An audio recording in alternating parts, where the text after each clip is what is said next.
Hello friends, welcome to value addition. Value addition में हम आपके लिए लाते हैं छोटी छोटी कहानियां, कुछ ऐसी कहानियां जो रोज आपकी जिंदगी में थोड़ा थोड़ा वैल्यू ऐड करेंगी, जो over a period of time आपकी पर्सनैलिटी को एक बेहतरीन तरह से शेप कर सकता है। तो चलिए सुनते हैं आज की कहानी। आज की कहानी है आकाश नाम के लड़के की। आकाश एक गाँव में रहता था, जिस गाँव के बाजू से एक नदी बहा करती थी।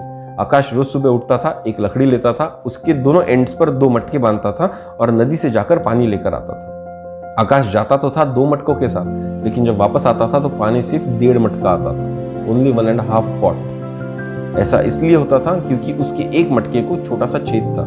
जब भी आकाश पानी लेकर आता था तो उस मटके से पानी रिसते रहता था और रास्ते में गिरते गिरते आता था। इस बात का रियलाइजेशन उन मटकों को भी था। तो जो फूटा हुआ मटका था उसको अंदर ही अंदर गिल्ट महसूस हो रहा था कि ये क्या हो रहा है। आकाश रोज सुबह उठता है, इतनी मेहनत कर पानी लाता है, लेकिन फिर भी उसको 2 घड़ा पानी नहीं मिलता, उसको सिर्फ 1.5 घड़ा पानी मिलता है। एक दिन आकाश जब सुबह सुबह उठता है और मटकों को उठाता है पानी लाने के लिए, तो एक मटका जो फूटा हुआ होता है वो आकाश को कहता है, आकाश मेरे दोस्त, तुम मुझे मत ले जाओ, तुम मार्केट से एक नया मटका खरीदो। मुझसे सिर्फ पानी रिसते रहता है, मैं तुम्हारा आधा पानी बर्बाद कर देता हूँ, तुम्हारी मेहनत खराब कर देता हूँ, तुम मुझे रिप्लेस कर दो और अपने लिए एक अच्छा मटका लेके आओ। तो आकाश उस मटके की तरफ देखता है और हंसता है और बोलता है, तुम्हारी बात तो बिल्कुल सही है, लेकिन ये रिप्लेसमेंट अभी नहीं हो सकता, ये रिप्लेसमेंट सिर्फ कल हो सकता है, तो तुम आज कम से कम मेरे साथ चलो। तो मटका बोलता है, ठीक है, आज मैं तुम्हारे साथ आऊँगा। लेकिन आकाश उसको बोलता है, आज तुम्हें एक काम करना है, जब हम पानी भर के वापस आ रहे होंगे तो तुम्हें रास्ता निहारते निहारते आना है, तुम्हें रास्ते में देखना है कि क्या क्या है। तो मटका बोलता है, ठीक है। आकाश दोनों मटकों को ले जाता है और पानी भरता है और वापस आता है। वापस आते वक्त वो जो फूटा हुआ मटका होता है वो आते आते आजू बाजू का सराउंडिंग निहारते होता है। तब उसको ध्यान आता है कि आजू बाजू में कितने सुंदर सुंदर पौधे, कितने सुंदर सुंदर फूल लगे हैं जो उस रास्ते की शोभा बढ़ा रहे हैं। वो उस रास्ते को देखकर बहुत खुश होता है। जब आकाश घर पहुंचता है तो मटके से पूछता है, आज तुमने क्या देखा?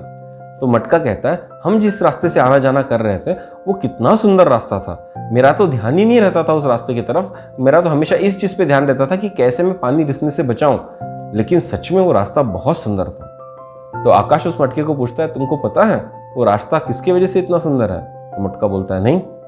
आकाश उसको बोलता है, वो रास्ता तुम्हारे वजह से सुंदर है। मटका उसको देखते रह जाता है, बोलता है, ऐसे कैसे? तो आकाश उसको बोलता है, मुझे बहुत दिनों से पता है कि तुम्हारे अंदर एक छेद हो चुका है जिससे पानी रिसता है।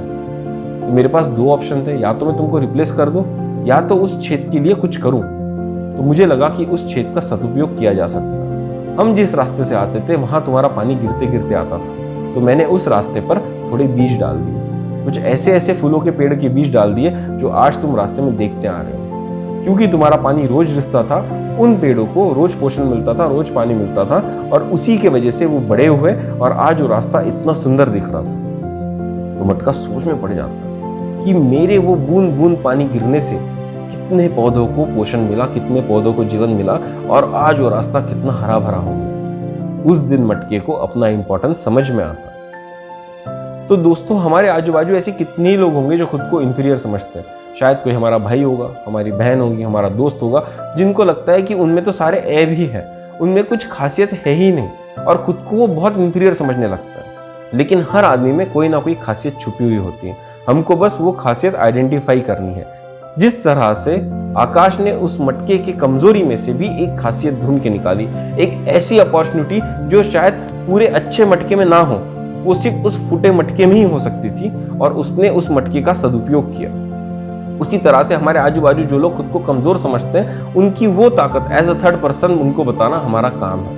हमको बताना है कि देखो, तुम खुद को भले ही कमजोर समझते हो, तुम खुद को भले ही यूजलेस समझते हो, लेकिन तुम्हारे होने से कितना अच्छा अच्छा काम इस दुनिया में हो रहा है। तुम्हारे होने से तुम्हारे माता पिता को कितनी सुविधा है, तुम्हारे होने से तुम्हारे दोस्तों को कितनी सुविधा है। तुम शायद एक अच्छे दोस्त हो, तुम शायद वो आदमी हो जिसके दिल में इतनी करुणा है कि वो किसी को भी जाके कभी भी हेल्प कर सकता है। तुम्हारे वजह से कितने लोगों की जिंदगी शायद सुंदरबन बनी होगी, लेकिन तुमको पता नहीं होता। इस दुनिया के सक्सेस गिनने की जो मटेरियल पैरामीटर्स है, वो शायद पैसा हो सकता है, वो शायद पावर हो सकता है, वो शायद पोजीशन हो सकता है, लेकिन असलियत में these are not the only parameters. हम सोसाइटी को कितना कंट्रीब्यूट करते हैं, हम लोगों की जिंदगी में कितनी खुशियां लाते हैं, हम लोगों को कितनी तरह से हेल्प कर सकते हैं जब उनको सच में उस हेल्प की जरूरत है, वो भी एक सक्सेस का पैरामीटर हो सकता है। और इस तरह से अगर आप उनकी खासियत उन लोगों को बताएंगे तो उन लोगों में भी कॉन्फिडेंस पैदा होगा, वो लोग भी दुनिया को एक अलग नजरिए से देखना शुरू करेंगे। तो दोस्तों चलिए हेल्प करते हैं उन सबको